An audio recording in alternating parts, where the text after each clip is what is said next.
Peasants in the Middle Ages weren't just lucky to survive, they knew what to eat. No grocery stores, no nutrition labels, yet they made it through famines, disease, and endless toil. The secret? 15 forgotten foods that quietly kept them going. If you think your morning granola is impressive, wait until you hear about barley. This humble grain was the true hero that kept medieval peasants going through the toughest times. Unlike the fancy organic quinoa that costs half your paycheck today, barley was both affordable and incredibly versatile. Medieval Instagram would have been full of hashtag barley bowl posts if they weren't too busy trying not to die of plague. Medieval farmers loved barley because it grew almost anywhere. Too wet? Barley could handle it. Too rocky? Barley didn't mind. This resilience made it the #1 crop in many peasant communities across Europe. 1 acre of barley could produce about 1,500 pounds of grain, enough to feed a family for months. That's like surviving an entire winter on nothing but Cheerios, except without the fun cardboard box. For breakfast, peasants boiled barley into a hearty porridge that stuck to their ribs through hours of backbreaking field work. At lunch, they might enjoy a chunk of dense barley bread that would probably break your teeth if you tried to bite into it today. It was so hard that medieval people actually used old barley bread as plates, the original eco-friendly dishware. Talk about a crunchy diet plan. But perhaps barley's most beloved form was beer. Even children drank weak barley beer since water was often unsafe. A typical peasant might consume up to a gallon of barley beer daily, not because they were party animals, but because it was safer than water. Imagine telling that to your parents, "But Mom, this beer is for my health." While barley kept bodies strong, peasants needed more protein to truly survive. After a hard day's work in the fields, medieval peasants needed more than just barley to keep their strength up. Enter lentils, tiny nutritional powerhouses that pack a serious protein punch. These little disc-shaped legumes were worth their weight in gold for hungry peasants, except they actually cost next to nothing, which was convenient when your annual salary was don't die. Unlike meat, which was usually reserved for the wealthy or special occasions, lentils offered an affordable way to get essential nutrients. Just 1 cup of cooked lentils provides about 18 grams of protein, roughly the same as 3 eggs. For medieval peasants who might see an egg once in a blue moon, this was a game changer. The nobility might have laughed at peasants eating poor man's meat, but their immune systems weren't laughing when winter came around. Lentils also brought crucial iron to the table, literally. Many medieval women suffered from anemia due to frequent pregnancies and poor diets. The iron in lentils helped keep everyone's energy up when plowing fields or giving birth to their 10th child. Medieval marriage advice probably included, find someone who looks at you the way peasants look at their lentil stew. Storage was another lentil superpower. These hardy legumes could be dried and kept for years without spoiling. During winter months, when fresh food was scarce, a sack of dried lentils meant survival. Peasants cooked them into thick, hearty stews or mixed them with whatever vegetables they could find. Lentils filled bellies, but something else filled the fields that fed medieval families. Cabbage might seem plain now, but in medieval times, it was a survival essential. Hardy enough to grow in poor soil and cold weather, cabbage kept villages fed through brutal winters. Its secret weapon? Vitamin C. 1 cup covers over half your daily needs, which meant fewer peasants lost teeth to scurvy. Important when medieval dentistry was basically good luck. Cabbage was also easy to store.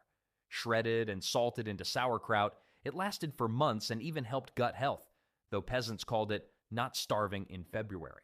1 plant could yield up to 10 pounds, and it cooked quickly, saving precious firewood. They tossed it into everything: soups, stews, even cabbage wraps filled with scraps. While cabbage conquered the vegetable world, another hero was quietly growing in the fields. Daily bread often meant rye in the Middle Ages. Tough and reliable, rye grew where wheat couldn't. Cold, sandy soil was no problem. From Russia to Scandinavia, it kept people alive when other crops failed. Rye bread back then wasn't soft or fluffy. It was dark, dense, and heavy, basically edible brick, but it stayed fresh for weeks, which mattered when food was scarce. It also had more protein than wheat and lots of fiber, helping peasants feel full longer. 1 acre could yield 24 bushels, enough to get through winter and still plant in spring. The catch? Rye sometimes carried ergot, a fungus that caused hallucinations.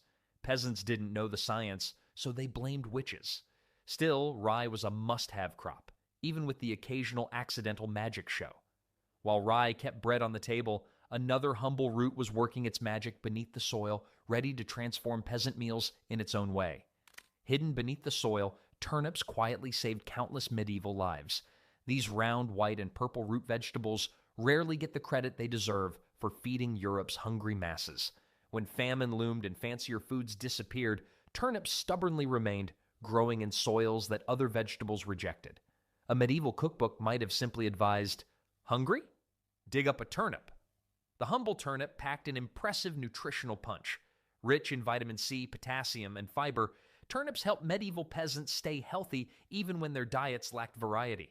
Just one medium turnip contains about a third of your daily vitamin C needs, crucial for preventing scurvy in winter months when fresh greens are scarce. Medieval children probably didn't get told, "Eat your turnips to grow big and strong," but the ones who did certainly had a better chance of growing up at all. Turnips were also champions of efficiency. A single acre of turnips could feed 4 times as many people as an acre of grain. This feeding power made turnips essential during population booms and hard winters. Unlike many crops, turnips could stay in the ground through mild frosts, providing a living storage system that required no special facilities, a medieval refrigerator that ran on absolutely nothing. Even the humble turnip had class divisions. Peasants ate the roots while nobles fed turnip tops to their fancy horses. The peasants got the better deal nutritionally, though they might not have appreciated this fact while watching knights parade around on well-fed stallions. Medieval cooks prepared turnips in endless ways: boiled, mashed, added to stews, or even fermented. Nothing went to waste. The green tops provided vital nutrients when other greens weren't available. While turnips sustained bodies from below ground, another superfood was working its magic from vines and bushes above. How did medieval peasants survive without modern protein shakes? Beans were their secret weapon. These humble legumes helped countless families make it through harsh winters and poor harvests when meat was just a distant dream. Broad beans, field beans, and peas formed the backbone of peasant nutrition across Europe, providing crucial nutrients when other foods ran scarce. The protein content in beans was a game changer for medieval diets. A single cup of cooked beans delivers around 15 grams of protein, essential for maintaining muscle and strength during long days of physical labor. This protein boost was particularly important during winter months when hunting was difficult and meat became even rarer than usual on peasant tables. Beans also brought something else vital to medieval health: fiber. With diets often lacking in fresh fruits and vegetables, the high fiber content in beans helped prevent digestive issues that could become deadly in times before modern medicine. When your doctor was just the local woman who knew which herbs wouldn't kill you, avoiding constipation was practically a survival skill. Storage made beans particularly valuable. Dried beans could last for years without spoiling, creating a reliable food reserve for periods of shortage. A family with a sack of dried beans in the corner had insurance against starvation. They could be planted in spring, harvested in fall, and eaten all winter long. Bean recipes weren't winning any medieval cooking competitions, but they were winning the more important game of not dying of malnutrition. While beans kept peasants going strong, another portable snack grew abundantly in medieval orchards, bringing unexpected health benefits to those who munched on them. Long before prepackaged energy bars, medieval peasants reached for apples. These familiar fruits weren't the perfect, shiny specimens found in modern supermarkets, but rather small, tart varieties that grew wild or in simple orchards. What they lacked in size, they made up for in life-saving nutrition during the hungry months between harvests. Medieval apple varieties numbered in the hundreds, each with unique flavors and storage qualities. Unlike today's few commercial types, peasants knew exactly which apples stored well through winter and which needed to be eaten quickly or processed. Some varieties could last 6 months or more in proper storage, a critical food source when fields lay barren under snow. The nutritional profile of apples made them particularly valuable. Rich in antioxidants and fiber, they helped strengthen immune systems during cold winters. A medium-sized medieval apple provided quick energy with around 80 calories, energy that could make the difference between completing crucial chores or collapsing from exhaustion. Medieval work supervisors didn't say, "Take 5." They said, "Take an apple." The original energy drink that didn't leave you with weird heart palpitations. Nothing went to waste when it came to apples. Peasants pressed them for cider, dried slices for winter storage, cooked them into preserves, and even fed the cores and peels to livestock. Medieval apple pressing parties were probably the closest thing peasants had to nightlife. Come over Friday night, we're turning fruit into booze, was the hottest social invitation around. From keeping hunger at bay to preserving health, apples were everyday heroes in medieval life. But when peasants needed to add some protein to their diet, they often turned to a convenient source from nearby waters. Caught a fish lately? For medieval peasants, fishing wasn't just a weekend hobby, but a serious survival strategy. Fish provided crucial protein and nutrients that were otherwise hard to come by, especially for those living near rivers, lakes, or coastal areas. While meat from land animals was often reserved for the wealthy, waterways offered a democratic buffet where anyone with patience and basic equipment could catch dinner.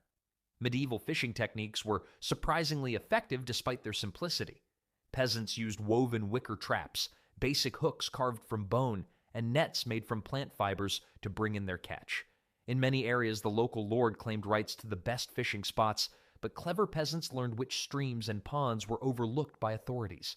The original illegal downloading wasn't music. It was secretly catching fish in the lord's private pond at midnight.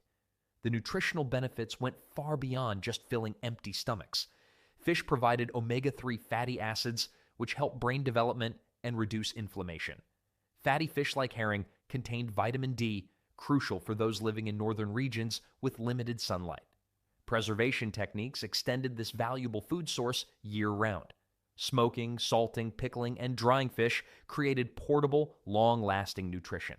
Stockfish, air-dried cod, could last for years without spoiling and was so hard it had to be beaten with a hammer before cooking. Medieval fish jerky wasn't exactly a delicacy, but it beat the alternative meal plan of absolutely nothing. Rivers and oceans provided food security, but sometimes even more nourishment could be found right beneath peasants' feet, growing freely in fields and meadows. You try to kill them in your lawn, but medieval peasants treasured dandelions like gold.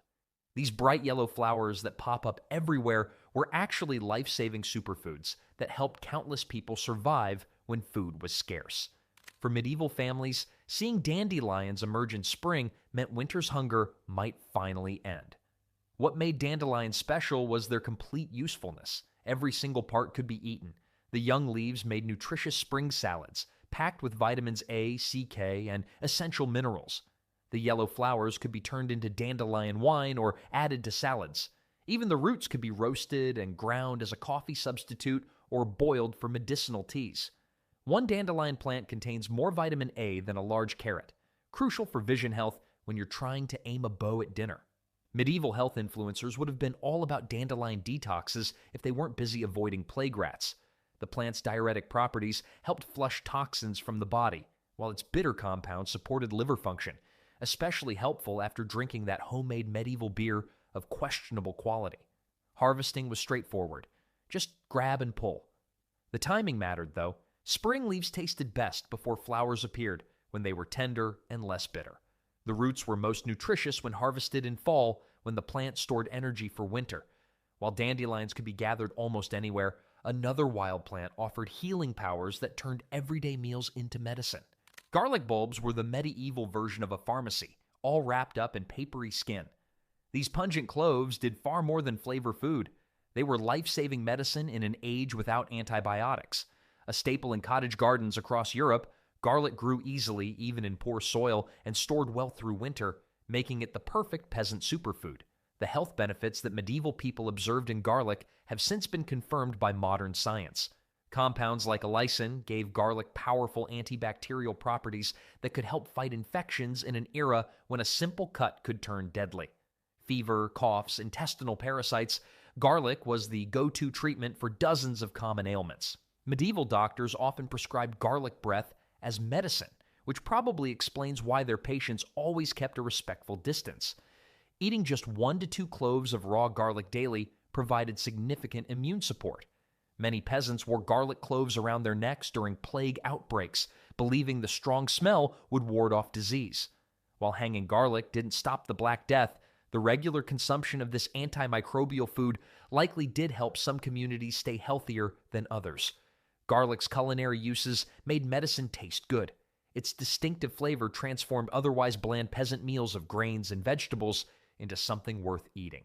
A few crushed garlic cloves could make even the humblest cabbage soup satisfying. Garlic butter spread on bread was both a tasty treat and a way to deliver medicine to reluctant children. Medieval Europeans didn't worry about garlic breath before a date. Bad breath was the least of your concerns when half your village had the plague. "Sorry, I can't kiss you tonight. I'm too healthy," was never a medieval excuse. While garlic protected peasants from disease, another humble grain protected them from hunger at the start of each day. Rise and shine medieval style. Oats were the alarm clock that got peasants out of bed and ready for a day of backbreaking labor. This humble grain might seem boring today, but for medieval families, a steaming bowl of oat porridge meant you had the strength to survive another day of feudal life.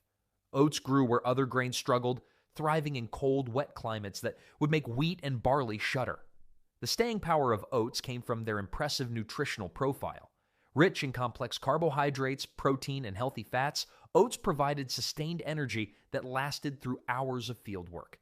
Each cup of cooked oats delivered about 6 grams of protein and 4 grams of fiber, nutrients that were hard to come by in the medieval diet. This high fiber content kept hunger at bay during long stretches between meals. Scotland and northern England particularly depended on oats, where the climate was too harsh for most other grains. A Scottish saying claimed people were strong in the arm and weak in the head from eating so many oats, a backhanded compliment that acknowledged their power to build physical strength. The English looked down on oat eaters until they needed Scottish soldiers to fight their battles. Funny how good nutrition suddenly seems less peasant-like when you need someone to swing a battle axe for you. Preparation was simple. Boil with water until thick, then add whatever extras might be available. Honey for the lucky, wild berries in summer, or just a pinch of salt for the truly poor. Beyond breakfast, oat cakes, flat, dense rounds of baked oat dough, could last for weeks without spoiling, making them perfect for travel or emergency rations. While oats fueled hard work from the inside, other wild plants offered surprising nutrition from the forest's edge. Stinging nettles might seem like nature's way of saying, "Don't touch me," but medieval peasants saw past the pain to the plant's incredible value. These prickly greens grew wild in woodlands, along paths, and near settlements throughout Europe, free food that announced itself with a painful reminder to handle with care. Few plants pack as much nutrition as nettles. Richer in iron than spinach and loaded with calcium, vitamins A and C, and protein, nettles were nature's multivitamin growing freely underfoot. Just 1 cup of cooked nettles contains 6 grams of protein, as much as an egg, along with nearly 10% of daily calcium needs and a massive 40% of daily iron requirements. For medieval women who often suffered from iron deficiency due to childbearing, nettles were particularly valuable. The trick was gathering them without looking like you'd lost a fight with an angry cat. Medieval peasants developed techniques like using sticks to bend the stems or wearing thick gloves made from bark cloth. The most common method was to grasp nettles firmly. A light touch causes stinging, but a firm grip crushes the stinging hairs before they can inject their formic acid. Once harvested and cooked, the sting disappears completely. Spring nettle soup was a traditional first green vegetable after winter, helping to purify blood and restore vitality after months of stored foods. Medieval folk medicine used nettles for everything from treating arthritis to stopping nosebleeds. Medieval nettle shirts were literally cutting-edge fashion, although wearing them inside out could be a deadly mistake. While stinging nettles offered survival from the wild, another sweet treat provided calories and healing properties that changed medieval medicine. Plums sweetened the medieval day. These purple skin gems were cherished by peasants who collected them eagerly during summer months. Medieval plums were smaller, but packed with intense flavor that brightened otherwise plain meals. Fresh plums provided a burst of vitamins, but their true value emerged when transformed into prunes. The drying process concentrated nutrients into shelf-stable nuggets that lasted through harsh winters. A medieval peasant hoarding prunes was basically the original doomsday prepper, minus the underground bunker. Medieval households often hung strings of drying plums near their hearths, creating fragrant garlands that both decorated homes and ensured a winter supply of nutrition. A single plum tree could sustain a family with essential nutrients for months. Plums also served medicinal purposes, with prune juice remedying digestive troubles. The original movement in medieval healthcare long before fitness trends existed. After the tart sting of nettles in soups, plums offered welcome sweetness. But even plums couldn't match the pure golden sweetness that bees provided, which peasants treasured above almost all other foods. Honey flowed like liquid gold in medieval times, treasured far beyond its sweetness. Unlike plums, honey is never spoiled. Archaeologists have found thousand-year-old honey still perfectly edible. This preservation power made it essential for medieval peasants without refrigeration. Honey served as both food and medicine. Its natural antibacterial properties helped clean wounds and fight infections. Medieval medicine cabinets were basically just honey jars with different labels. A single beehive sweetened a family's food for months while providing valuable beeswax for candles. Forest rites often included honey trees where wild bees nested, making honey harvesting an important seasonal activity. Honey mixed with herbs created medicinal syrups, while fermenting it yielded mead, an alcoholic drink that brightened harsh medieval life. While plums offered seasonal sweetness, honey's year-round availability made it invaluable. Yet when winter truly set in, peasants needed something even more substantial. Walnuts ruled the winter months when gardens lay dormant under snow. These brain-shaped powerhouses could be stored for months after autumn harvesting, offering crucial fats and protein when fresh food became scarce. Unlike honey's liquid gold, walnuts provided substantial calories that kept hunger at bay during the leanest times. Medieval peasants gathered walnuts from communal trees, often paying a small tax to landowners for collection rights. A productive walnut tree could yield up to 40 pounds of nuts, enough to significantly boost a family's winter nutrition. These medieval nuts weren't just food, they were basically medieval protein bars without the fancy packaging. Ground walnuts thickened soup.